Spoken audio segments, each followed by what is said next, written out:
Friends welcome to my YouTube channel. Friends जब भी हम कोई फ्लैट खरीदने की प्लानिंग करते हैं, मतलब कि मुझे कोई फ्लैट खरीदना है, तो मेरे सामने सिर्फ दो ऑप्शन आते हैं। पहला ऑप्शन आता है प्राइवेट बिल्डर्स का कि मैं प्राइवेट बिल्डर्स के पास जाऊं, भाई मेरे को फ्लैट चाहिए, या फिर प्रॉपर्टी डीलर, कहने का मतलब कि कोई भी प्राइवेट बंदा जिससे कि मैं फ्लैट खरीदूँगा। दूसरा ऑप्शन आता है कोई सरकारी एजेंसी जैसे कि डीडीए हो गया या फिर जीडीए हो गया या फिर कोई और सरकारी एजेंसी। तो दिल्ली एनसीआर के शहरों में भी आपको दो ऑप्शन ही देखने को मिलेंगे, या तो कोई प्राइवेट बिल्डर या फिर कोई सरकारी एजेंसी। लेकिन पिछले कुछ समय से देखने को आया है कि जो भी लोग प्राइवेट प्रोजेक्ट में इन्वेस्ट करते हैं तो थोड़ा इन्वेस्ट करते समय हेजिटेट होते हैं, उनको थोड़ी सी हेजिटेशन होती है, क्योंकि प्राइवेट बिल्डर्स में क्या होता है, कई फ्रॉड के केसेस आ चुके हैं। मतलब कई बार फ्रॉड हो चुका है, काफ़ी लोगों के पैसे डूब चुके हैं, जिसके कारण से लोग थोड़ा सा हेजिटेट करते हैं। बाकी आपने देखा ही होगा कि कई फ्रॉड के केस सुप्रीम कोर्ट में भी गए थे। इसलिए लोग कोशिश करते हैं कि कोई सरकारी एजेंसी जैसे कि डीडीए वगैरह से फ्लैट ले लिया जाए तो थोड़ा मतलब शांत दिमाग करके लिया जा सकता है। ये नहीं कि दिमाग में टेंशन रहे कि हाँ भाई प्राइवेट बिल्डर से ले लिया, पता नहीं कब पोजीशन देगा, कब उसका कंस्ट्रक्शन कंप्लीट होगा, ये सारी चीज़ें दिमाग में रहती है जब भी कोई प्राइवेट बिल्डर से फ्लैट लेता है तो।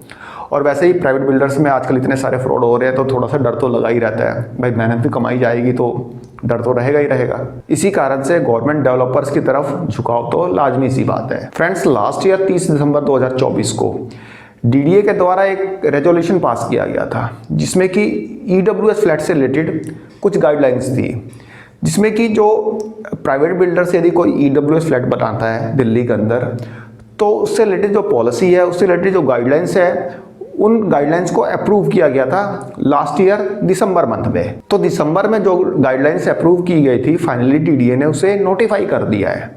जी हाँ फ्रेंड्स, डीडीए ने नोटिफाई कर दिया है और ईडब्ल्यूएस से रिलेटेड जो भी गाइडलाइंस है वो हम इस वीडियो में जानेंगे कि क्या गाइडलाइंस है, प्राइवेट बिल्डर्स की क्या गाइडलाइंस है और डीडीए का उसमें इन्वॉल्वमेंट क्यों हो रहा है, डीडीए को उससे क्या फ़ायदा होगा, ये सारी चीज़ें हम जानेंगे।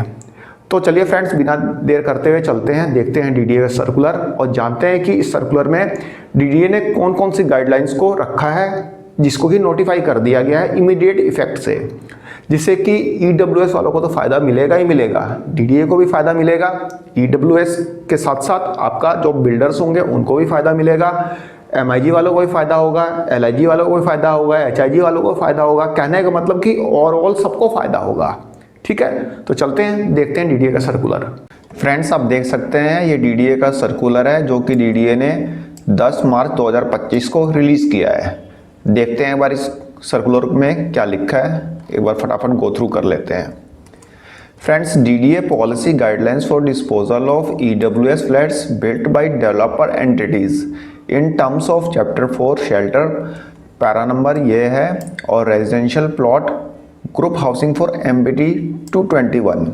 मतलब कि जो डीडीए की पॉलिसी गाइडलाइंस है उसमें ईडब्ल्यूएस फ्लैट्स का डिस्पोजल कैसे किया जाएगा, मतलब कि ईडब्ल्यूएस फ्लैट्स जो है कैसे बेचे जाएंगे डेवलपर एंटिटी, यानी कि जो प्राइवेट बिल्डर्स हैं वह जो ईडब्ल्यूएस फ्लैट्स बेचेंगे उसका क्या टर्म्स एंड कंडीशन रहेगी दिल्ली मास्टर प्लान 2021 के अकॉर्डिंग। जो ये पॉलिसी है दिल्ली मास्टर प्लान 2021 के अकॉर्डिंग है। ठीक है फ्रेंड्स, इसमें डीडीए ने बहुत सारे चेंजेस किए हैं, कई चेंजेस किए हैं जो कि आपको इस वीडियो में पता चलेगा, और ये ईडब्ल्यूएस वालों को कैसे इम्पैक्ट करेगी ये भी हम देखते हैं। ठीक है friends, in accordance with the resolution number 67/2024 passed by authority in its meeting held on 30th December 2024 the policy guidelines for disposal of EWS flats built by developer entity. Friends यहाँ पे जो डीई लिखा होगा, क्योंकि DE word कई जगह आपको देखने को मिलेगा इस सर्कुलर के अंदर, तो डेवलपर एंटिटी मतलब समझ लीजिए प्राइवेट बिल्डर, सीधा और सिंपल शब्दों में डेवलपर एंटिटी मतलब private builders, for facilitating the implement of clause residential plot group housing for MPT 2021 in annexed herewith for necessary action and compliance. These policy guidelines will come into effect respectively with immediate effect. मतलब कि 30 दिसंबर 2024 को DDA की एक meeting हुई थी। उस meeting में EWS flats से रिलेटेड कुछ गाइडलाइंस जो है बनी थी और उन गाइडलाइंस को अब इमीडिएट इफेक्ट से इम्प्लीमेंट किया जा रहा है। बेसिकली जो ये गाइडलाइंस बनी थी ये प्राइवेट बिल्डर्स के लिए बनी थी, जो कि ईडब्ल्यूएस फ्लैट्स जो बना के बेचते हैं उसके लिए। लेकिन अब इस गाइडलाइंस में डीडीए का इन्वॉल्वमेंट है। अब डीडीए ये चीज़ देखेगा, और डीडीए क्यों देखेगा, डीडीए को क्या फ़ायदा होगा, ये सब चीज़ें यहाँ पे लिखी हुई है। आइए एक बार फटाफट देखते हैं। The following policy guidelines are for facilitating the implement of class 4.43B residential plot group housing MPD 2021। देखिए अब इसकी applicability. These policy guidelines shall only be applicable to developer entity intending to dispose 50% of EWS dwelling units to eligible beneficiaries। Friends ये जो guidelines होंगी ये private builders पे applicable होंगी, जो कि 50% अपना जो भी फ्लैट बनाएंगे उसको 50% उसमें से EWS के लिए वे निर्धारित करेंगे, यानी कि EWS वालों को देंगे।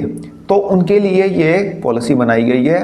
फ्रेंड्स बार बार कह रहा हूँ, डी मतलब प्राइवेट बिल्डर्स, डेवलपर एंटिटी। ठीक है friends, these developer entities could be only entity like developer business corporate entity which are private in nature and not public authority like DDA. Friends यहाँ पे जो developer entity से मतलब है जो कि अपना बिजनेस कर रहे हैं या फिर कॉर्पोरेट से रिलेटेड है, मतलब कि कोई भी ऐसी कंपनीज जो कि प्राइवेट है, सरकारी नहीं हो, which is not in nature of public, मतलब कि वो सरकारी कंपनी नहीं होनी चाहिए, सरकारी ऑर्गेनाइजेशन नहीं होनी चाहिए, सरकारी अथॉरिटी नहीं होनी चाहिए लाइक डीडीए। ठीक है, तो इसमें प्राइवेट बिल्डर्स को ही इसमें रखा गया है और उन्हीं के लिए गाइडलाइंस बनी है। DDA is not covered only these guidelines as it is not a developer entity per se, and DDA follows its own standard costing policy of disposal of its EWS units to stabilized rates to meet the goal of affordable housing for all. Furthermore, terms and conditions of disposal of property are decided by authority from time to time as per Regulation 5 of DDA, Management and Disposal of Housing Estate, Regulation 1968. These terms and conditions are specified in scheme prepared by authority for the disposal of built up property। कहने का मतलब कि DDA इन guidelines को follow नहीं करेगा, क्योंकि DDA एक developer नहीं है, इज नॉट ए डेवलपर। ठीक है, और डीडीए के जो कॉस्ट जो निर्धारण करने के मतलब कि कोई भी फ्लैट का जो कॉस्ट डिसाइड करती है डीडीए, उसकी अपनी पॉलिसीज है। ठीक है, और ईडब्ल्यूएस यूनिट के लिए जो भी सब्सिडाइज रेट हो डीडीए यहाँ पे अपनी किसी भी स्कीम में इंट्रोड्यूस करती है, और डीडीए का कॉस्टिंग करने का तरीका उसका अपना है। ठीक है, और ये जो टर्म्स एंड कंडीशन जो गाइडलाइंस हैं वो सिर्फ प्राइवेट एंटिटीज़ के लिए हैं। लेकिन अब यहाँ प्राइवेट बिल्डर्स के साथ भी डीडीए मतलब इन्वॉल्व हो गया है, और डीडीए को इसको क्या फ़ायदा मिलेगा डीडीए को इससे, ये भी हम जानते हैं। Earmarking of CSP and EWS flats. The DE shall ensure that minimum 50% of the proposed FAR is to be constructed for community service personnel and lower category. The 15% of proposed FAR for CSP, EWS and lower category housing would be over and above the permissible FAR as per MPD। Friends यहाँ पे जो private entity होगा वह जो flats बनाएगा उसमें 15% जो flats होंगे वो EWS के होंगे। 15% से मेरा मतलब है 50 जो भी FAR फ्लोर एरिया रेशियो जो भी वहाँ पे निर्धारित किया गया होगा उससे 15% ज़्यादा FAR DDA इनको प्रोवाइड करेगा प्राइवेट एंटिटीज़ को। सपोज डेट कोई 100 गज का प्लॉट है, मैं एक एग्जांपल दे रहा हूँ, उसमें 50 गज जो बनेगा वो LIG, MIG या फिर HIG के लिए बनेगा, और जो 50 स्क्वायर मीटर या फिर 50 गज का है उसमें जो है EWS के लिए फ्लैट्स बनाए जाएंगे, और जो EWS के फ्लैट्स बनाए जाएंगे उसमें 50% जो होंगे वह CSP के लिए होंगे, मतलब कि जो मतलब लग्जरी फ्लैट्स अलॉटीज रहेंगे उनके जो नौकर उनके जो सर्वेंट्स होंगे उनके लिए रहेंगे, और बाकी के 50% जो होंगे वो जनरल EWS के लिए होंगे। लेकिन डीडीए यहाँ पे बोल रहा है कि भाई जो आप फ्लैट बनाओगे जितना फ्लोर एरिया रेशियो रहेगा उसका 15% ज़्यादा हम आपको फ्लोर एरिया रेशियो परमिट करेंगे, लेकिन वो 15% पे आप EWS फ्लैट्स ही बनाएंगे। ठीक है, तो यहाँ पे आपको क्लियर हो गया होगा, जैसा कि अभी द्वारका सेक्टर 19B में हुआ था कि भाई जो 728 फ्लैट्स थे उसमें से डीडीए को दिल्ली हाई कोर्ट ने बोला था कि भाई 50% जो है इसमें से, यानी कि 364 फ्लैट्स जो हैं आपने ईडब्ल्यूएस को अलॉट कर दिया, बाकी के 364 फ्लैट्स जो हैं अब लग्जरी फ्लैट्स अलॉटीज़ के लिए रखिए ताकि वे मार्केट प्राइस पे उसे खरीद सकें और अपने नौकर को या फिर जो भी उनके यहाँ काम करने वाले लोग हैं उनको दे।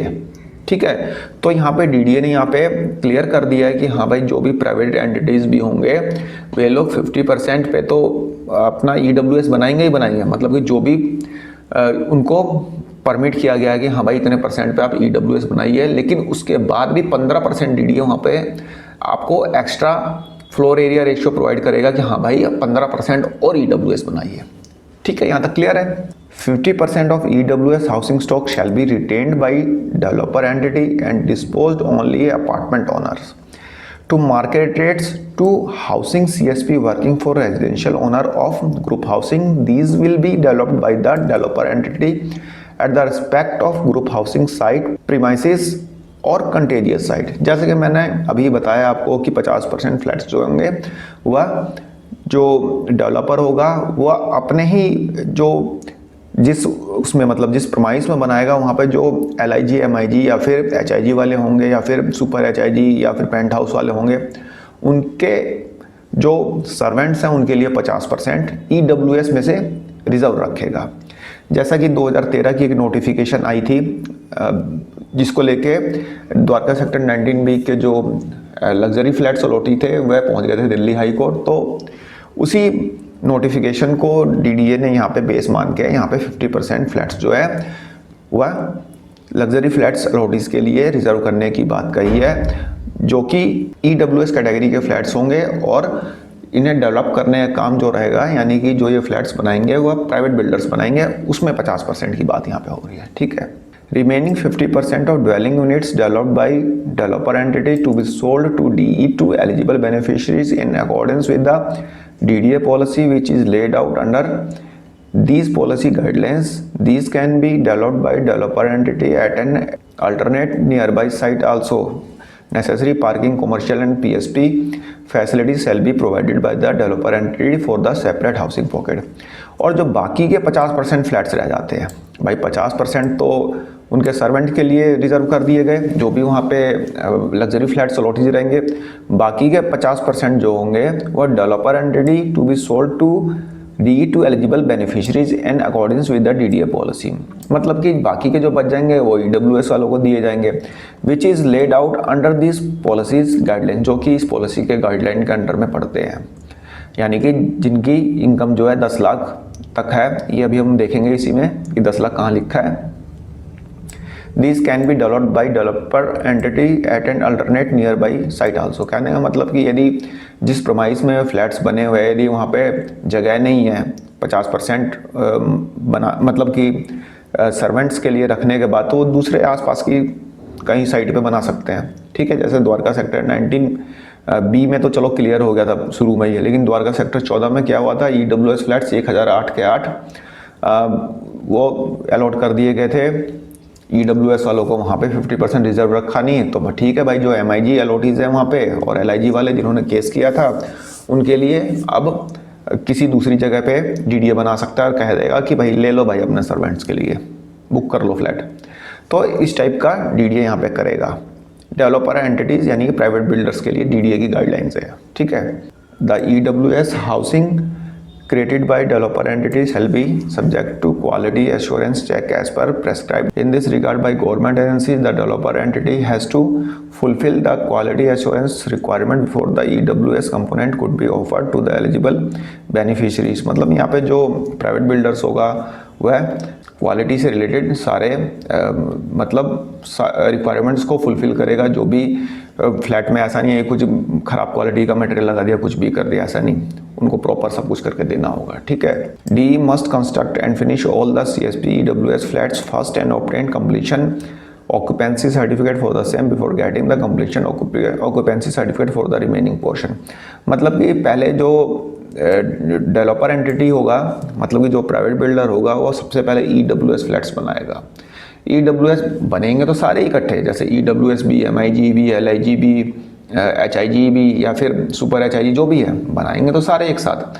लेकिन सबसे पहले उसको कंप्लीट करना होगा EWS और CSP, मतलब कि जो सर्वेंट्स के लिए होगा वो, और EWS फ्लैट्स जो भी वहाँ पे होंगे पहले उसको कंप्लीट करके उसको कंप्लीशन सर्टिफिकेट लेना होगा उसको प्राइवेट बिल्डर को, देन बाकी ये काम वो कंप्लीट करे। पहले इसको मतलब उसको कंप्लीट करना होगा EWS को, ठीक है। DE must register the housing project with RERA as mandated by law, मतलब कि जो प्राइवेट बिल्डर होगा और जो वह प्रोजेक्ट मतलब कंस्ट्रक्ट करेगा उसको रेरा में रजिस्टर करना कंपलसरी रहेगा, ठीक है। Eligibility and reservation, DDA policy shall be applicable for determination of person who can purchase such EWS flats, मतलब DDA यहाँ पे बताएगा कि EWS फ्लैट्स कौन खरीदेगा, मतलब कि उसकी पॉलिसी को DDA डिसाइड करेगा, उसके टर्म्स एंड कंडीशन को DDA डिसाइड करेगा कि कौन EWS है। ऐसा नहीं है कि प्राइवेट बिल्डर वाला बोल देगा भाई हम तो 50 लाख इनकम वालों को मानते हैं EWS, लो भाई कर लो, फिर तो हो जाएगा, सभी लोग ले लेंगे। तो यहाँ पे जो पॉलिसी बनाएगा, जो टर्म्स एंड कंडीशन रहेगी वो DDA की रहेगी, जैसे कि the family income of an applicant should not exceed of 10 lakh per annum in case of joint applicant co applicant applying for EWS flats, the family income of applicant and joint applicant considered together should not exceed of 10 lakh per annum, मतलब कि यहाँ जो family income रहेगी वह 10 लाख रुपए पर एन्यूम की मानी जाएगी EWS फ्लैट्स के लिए। यदि कोई ज्वाइंट नेम पे लेता है तो फैमिली इनकम जो है एलओटी और को एलओटी की दोनों की मिला के 10 लाख से ज़्यादा नहीं होनी चाहिए, ठीक है। Family income for this clause is defined to include the income of applicant and his or her spouse, family income यदि आप शादीशुदा हैं तो आपकी और आपकी पत्नी की या फिर पति की इनकम जो है जोड़ी जाएगी फैमिली इनकम में। Policy of DDA shall be adopted by developer entity, जो रिजर्वेशन की पॉलिसी होगी उसमें 15% जो है SC के लिए होगा, मतलब कि 100 फ्लैट्स हैं तो उसमें 15 फ्लैट्स जो होंगे शेड्यूल कास्ट वालों के लिए होंगे, 7.5% शेड्यूल ट्राइब्स के लिए होगा, 1% जो है वारबिडो के लिए होगा, 5% फ्लैट्स जो हैं दिव्यांगजन के लिए होंगे, 1% जो होगा वह एक्स सर्विसमैन के लिए होगा, ठीक है। अब देखते हैं प्राइसिंग मेथोडोलॉजी, मतलब DDA जो है प्राइवेट बिल्डर्स के जो फ्लैट्स की प्राइसिंग क्या रखेगा, किस टाइप से डिसाइड होगी। भाई मैं तो बोल दूंगा प्राइवेट बिल्डर हूँ तो मैं बोल दूंगा भाई मेरा ये फ्लैट जो है EWS कैटेगरी का है, 1 करोड़ का है। अरे यार ऐसे थोड़ा होगा, कुछ तो डिसाइड करने का क्राइटेरिया होगा, कुछ तो मेथड होगा, देखते हैं क्या रहेगा। Developer entity will calculate and inform DDA the maximum price of the flats which are to be disposed as EWS quota including parking space. Each EWS shall have a designated parking space for two-wheelers which can either be covered or uncovered. As per the National Building Code NBC of India, the minimum size of two-wheeler parking shall be 1.25 square meter. Friends जो इसका calculation होगा उसमें EWS flats का जो plinth area रहेगा plus जो उसका parking space होगा, इस टू व्हीलर बेसिकली जो EWS को मिलता है वो टू व्हीलर पार्किंग मिलता है, और उसका जो पार्किंग का जो मिनिमम एरिया होना चाहिए वह 1.25 स्क्वायर मीटर का होना चाहिए। इन सब का कैलकुलेशन DDA मतलब कि डेवलपर एंटिटी कैसे करेगा ये देखते हैं। और डेवलपर एंटिटी जो होगा, जो प्राइवेट बिल्डर होगा, मैक्सिमम प्राइस का कैलकुलेशन करके वो DDA को बताएगा कि हाँ भाई मैंने इस टाइप से किया और मैक्सिमम प्राइस इतना आ रहा है, ठीक है, EWS फ्लैट का। The maximum price will be calculated by taking into consideration, maximum price calculate करने के लिए क्या क्या चीज़ें उसको कंसिडरेशन में रखनी है। Construction cost of the flat to be calculated as follows. सबसे पहले कंस्ट्रक्शन कॉस्ट निकालते हैं। कंस्ट्रक्शन कॉस्ट कैसे निकलेगी? Construction cost of the flat is equal to construction cost per square metre as per the latest building cost index of Delhi. जो दिल्ली का latest building cost index है उसका per square metre construction cost into उसको multiply करेंगे plinth area of the flat in square metre. मतलब कि आपका जो EWS फ्लैट प्राइवेट बिल्डर बनाएगा उसको जो उसका प्लिंथ एरिया आएगा उसको मल्टीप्लाई कर देंगे construction cost as per latest building cost index of Delhi. Latest building cost का जो इंडेक्स है दिल्ली का, वह इंडेक्स में आप देख लेना कि भाई दिल्ली में कंस्ट्रक्शन कॉस्ट कितनी पड़ रही है। वो इंडेक्स जो होता है वो डिसाइड करेगा कि हाँ भाई दिल्ली में कितनी कंस्ट्रक्शन कॉस्ट है, उसको मल्टीप्लाई कर देंगे प्लिंथ एरिया से तो कंस्ट्रक्शन कॉस्ट निकल जाएगी, ठीक है। ये तो वही कंस्ट्रक्शन कॉस्ट, ये पढ़ लेना आपको, पढ़ना है तो। उसके बाद लैंड कॉस्ट कैसे निकाला जाएगा। लैंड कॉस्ट निकालने के लिए 50% of the notified Delhi circle rate of the respective zone into NCT issued by GNCTD. मतलब दिल्ली के अलग अलग, मतलब जो जोन वाइज दिल्ली गवर्नमेंट ने सर्कल रेट डिसाइड कर रखे हैं। जैसे कि कैटेगरी एक एक कॉलोनीज़ के लिए सर्कल रेट ये है, कैटेगरी बी के लिए ये है, डीडीए फ्लैट्स के लिए ये है, बिल्डर फ्लोर्स के लिए ये है। मतलब उस सर्कल रेट का 50% इनटू उसको मल्टीप्लाई कर देंगे plinth area of flat, flat के प्लिंथ एरिया से इनटू 100 MPF।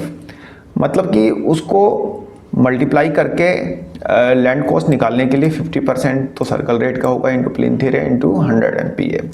तो इसको निकालने का तरीका ये रहेगा, जो भी प्राइवेट एंटिटीज़ होंगे वो इस हिसाब से कैलकुलेट करेंगे। ना मैं प्राइवेट एंटिटी हूँ, ना मैं इसको ज़्यादा बता पाऊँगा, तो इसके हिसाब से आप अंदाज़ा लगा सकते हैं कि हाँ भाई फ्लैट की कॉस्ट क्या होगी, यानी construction cost plus land cost. ठीक है।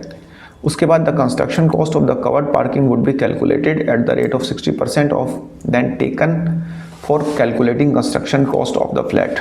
उसके बाद पार्किंग का जो कॉस्ट निकालने का तरीका आप यहाँ पे देख लेना भाई, वो लंबी वीडियो हो जा रही है बहुत ज़्यादा। ठीक है। पार्किंग यदि कवर्ड है, कवर्ड पार्किंग स्पेस है तो उसका कॉस्ट आप ऐसे निकालेंगे, फार्मूला है। यदि अनकवर्ड है तो इसका फार्मूला ये है। मतलब कि ये बेसिकली करना प्राइवेट एंटिटीज़ को है। ठीक है।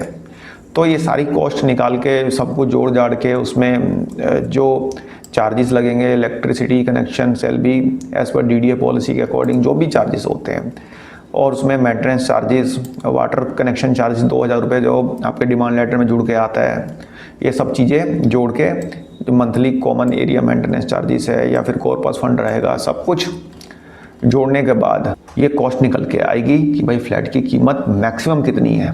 और प्राइवेट एंटिटीज़ जो डेवलपर एंटिटीज़ होंगे इसकी कॉस्ट निकाल के भेज देंगे भाई डीडीए को, लो भाई देख लो। उसके बाद RWA is to be formed by all EWS allottees within 1 year. और उसकी RWA बनेगी, सभी जो भी EWS अलॉटीज होंगे 1 साल के अंदर अंदर बनानी होगी। अब देखते हैं मैकेनिज्म ऑफ डिस्पोजल, मतलब कि फ्लैट दिए कैसे जाएंगे, ये इंपॉर्टेंट रहेगा। Upon completion of EWS flats, developer entity shall give an intimation to DDA about completion certificate and quality certificate and its intent to go for disposal of these flats along with the detail of inventory of EWS flats।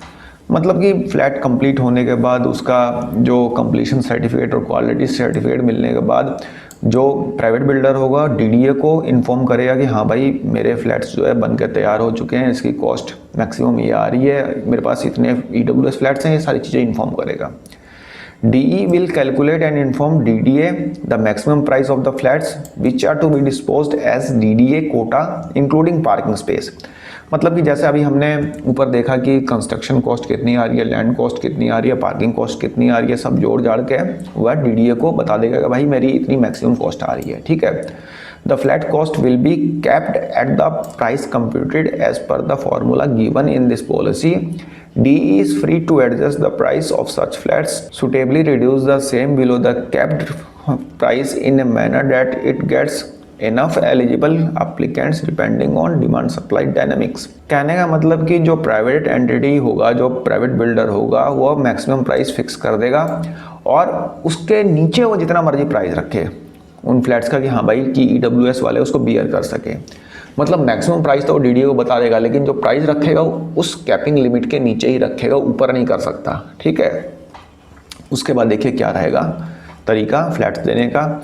DDA will invite online application for allotment of EWS flats from eligible applicants along with the eligibility documents like income certificate, category certificate. The DDA policy of eligibility shall be applicable as on the date of inviting online application. Its sufficient number of applications are not received from reserved category of the applicant. The disposal of the balance number of reserved category EWS flats application would be called for from the respective reserved category of the applicant and the remaining reserved EWS flats to be disposed of among these reserved category of the applicants, the process will be continued till all the reserved flats EWS flats allotted to the reserved category। कहने का मतलब कि जो EWS flats जब बनकर तैयार हो जाएंगे, कॉस्ट डिसाइड हो जाएगी, तो DDA जो है ऑनलाइन एप्लीकेशन मंगाएगा।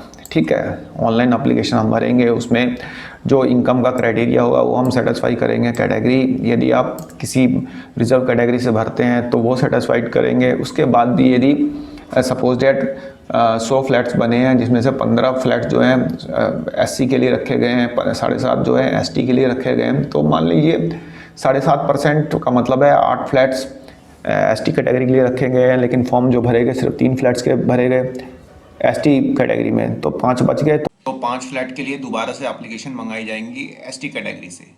ठीक है, जिस कैटेगरी के फ्लैट्स बच जाते हैं उसी कैटेगरी से दोबारा से एप्लीकेशन मंगाई जाएंगी। DDA will conduct draw of lots of allotment of flats. The draw shall be conducted in online mode in a transparent manner in presence of independent judges along with the presence of sample number of applicants, say 20.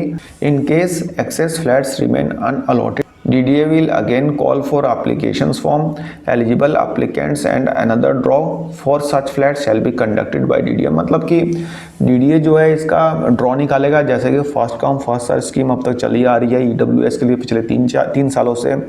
लेकिन यहाँ पे जैसा कि DDA के guidelines में लिखा है कि भाई जो प्राइवेट बिल्डर्स के फ्लैट्स होंगे उनके लिए DDA ऑनलाइन फॉर्म मंगाएगा और फॉर्म आने के बाद ऑनलाइन ही उसका ड्रॉ होगा जो जजेस होंगे उनकी उपस्थिति में। और ड्रॉ होने के बाद यदि फिर भी वो फ्लैट्स नहीं बिक पाते तो DDA जो है दोबारा से फॉर्म मंगवाएगा, एप्लीकेशंस मंगवाएगा और उसके बाद फिर दोबारा से ड्रॉ कंडक्ट करेगा। तो ये तरीका रहेगा। अब पता नहीं फर्स्ट कम फर्स्ट सर्व ये बंद करने जा रहे हैं, क्या करने जा रहे हैं, ये तो आने वाला टाइम बताएगा। लेकिन प्राइवेट बिल्डर्स के लिए बेसिकली गाइडलाइन से तो हो सकता है ड्रॉ बेस्ड ही हो। ठीक है, अब तो जब फ्लैट्स निकलेंगे तब पता चलेगा। 31 मार्च के बाद देखते हैं कब निकालते हैं ये लोग flats. A separate list of successful applicant and wait list applicants up to the extent of 25% of successful applicants shall also be prepared by DDA। मतलब कि ये जो ड्रॉ निकलेगा, ड्रॉ निकलने के बाद जो कैंडिडेट्स मतलब कि जो अलॉटीज़ होंगे जिनको फ्लैट्स का अलॉटमेंट कर दिया जाएगा, बाकी जिनको फ्लैट सपोज अलॉट नहीं होते तो 25% अलॉटीज़ को रखा जाएगा कि भाई आप वेट लिस्ट में रहो। यदि कोई सरेंडर करता है, कोई लेता नहीं है, तो आपको हम उसमें प्रेफरेंस देंगे, आपको हम फ्लैट दे देंगे। तो इस टाइप से ये जो वेटिंग लिस्ट है वो DDA ही बनाएगा प्राइवेट बिल्डर्स की। ठीक है, तो प्राइवेट बिल्डर्स की लिस्ट भी प्राइवेट बिल्डर्स का जो वेटिंग लिस्ट है वो भी DDA बनाएगा। देखिए उसके बाद after allotment of DDA will verify the eligibility documents of allottees like income certificate, category certificate. Allotment होने के बाद जो डॉक्यूमेंट्स चेक करेगा वो DDA करेगा, जैसे कि इनकम सर्टिफिकेट हो गया आपका, कैटेगरी सर्टिफिकेट हो गया, ये सब DDA चेक करेगा। आफ्टर सक्सेसफुल वेरिफिकेशन, जब सक्सेसफुल सब कुछ वेरीफाई कर लेगा, the list of successful allottees shall be handed over to DDA to DE for issuance of demand cum allotment letter. मतलब कि जब आपका इनकम सर्टिफिकेट चेक हो जाएगा, कैटेगरी सर्टिफिकेट चेक हो जाएगा, सब कुछ चेक हो जाएगा, तो DDA जो सक्सेसफुल अलॉटीज होंगे यानी कि जिनको फ्लैट्स का अलॉटमेंट हुआ है ड्रॉ में, उसकी लिस्ट बना के DDA दे देगा प्राइवेट बिल्डर को, लो भाई अब तुम अलॉटमेंट लेटर दे दो इनको। ठीक है, डिमांड लेटर दे दो। Who will issue this strictly as per the costing policy outlined herewith. In case any successful applicant is found ineligible he shall be substituted by the wait list applicant. यदि किसी भी stage पे पता चलता है कि आपने इनकम सर्टिफिकेट नकली बनवाया है या फिर कैटेगरी सर्टिफिकेट नकली बनवाया है तो और अपने फ्लैट का अलॉटमेंट आपको कर दिया गया है, तो आपका अलॉटमेंट कैंसिल कर दिया जाएगा और जो वेट लिस्ट के लोग हैं उनको दे दिया जाएगा। ठीक है, DDA shall charge 1% of the cost of each allotted flat as processing fees from DE. These charges may be loaded by DE onto the allottees at the time of issue of demanded cum allotment letter। अब इतनी सारी exercise DDA कर रहा है भाई, private builders के flat बिकवा रहा है, उनका पोजीशन लेटर से लेके सब कुछ वो करवा रहा है, DDA के नाम पे सारा खेल होगा। तो DDA को इससे क्या फ़ायदा? फ्रेंड्स, फ़ायदा ये है कि DDA यहाँ पे एज ए कमीशन एजेंट काम करेगा।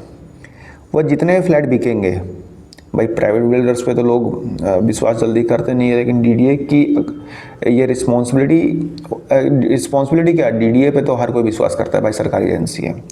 तो डीडीए यहाँ पे जो भी काम करेगा उसमें आपके फ्लैट का 1% डीडीए ले लेगा, आपसे नहीं लेगा, वो लेगा जो बिल्डर होगा उससे लेगा, और बिल्डर आपसे लेगा, ठीक है। तो डीडीए को कमीशन देगा बिल्डर के, भाई तुमने हमारे फ्लैट बिकवा दिए। जैसे कि प्रॉपर्टी डीलर लेते हैं, भाई आपको अपना फ्लैट बेचना है तो प्रॉपर्टी डीलर क्या करता है भाई, खरीदार ढूंढता है, उससे भी 1% कमीशन लेगा, आपसे भी 1% कमीशन लेगा। जहाँ फ्लैट की कीमत या घर की कीमत कम होगी वहाँ 2% आपसे लेगा, 2% मतलब दूसरी पार्टी से लेगा, ठीक है। वैसे डीडीए आप करेगा, लेकिन डीडीए यहाँ पे 1% लेगा। ऐसा नहीं है कि दोनों पार्टी से लेगा, खरीदार और बेचने वाले दोनों से, ठीक है, 1% लेगा। The issue of possession letter and handing over the physical possession of the flat shall done by DE as per the DDA policy. Full payment of the cost of flats to be made by the allottees before possession letter of a flat is issued and physical possession of the flat is handed over. Friends, जो possession letter आपको देगा वह builder देगा, यानी कि developer entity देगा, और जो पोजेशन लेटर आपको इशू होगा जब आप पूरे फ्लैट की पेमेंट कर देंगे, जैसे कि डीडीए की पॉलिसी में है। डीडीए अभी क्या करता है, पूरी पेमेंट ले लेता है तब पोजेशन लेटर देता है ना, वैसे ही होगा, ठीक है। लेकिन आपको पोजेशन लेटर जो है वो डेवलपर एंटिटी देगा, मतलब प्राइवेट बिल्डर देगा, ना कि डीडीए देगा, ठीक है। Developer entity shall share the DDA the list of those allottees to whom possession letter have been issued along with issued possession letter. मतलब जो डीडीए, जो डेवलपर एंटिटी होगा, डीडीए को सभी अलॉटीज के पोजेशन लेटर की लिस्ट दे देगा कि हाँ भाई हमने इनको पोजेशन दिया है। और जो आपकी कन्वेंस डीड होती है, जो कि डीडीए अभी एग्जीक्यूट करता है, वह डेवलपर एंटिटी करेगा। भाई डीडीए एक बिचौलिया काम करेगा, मेन काम तो डेवलपर एंटिटी यानी बिल्डर का रहेगा, डीडीए सिर्फ 1% कमीशन पे काम करेगा सारा, ठीक है।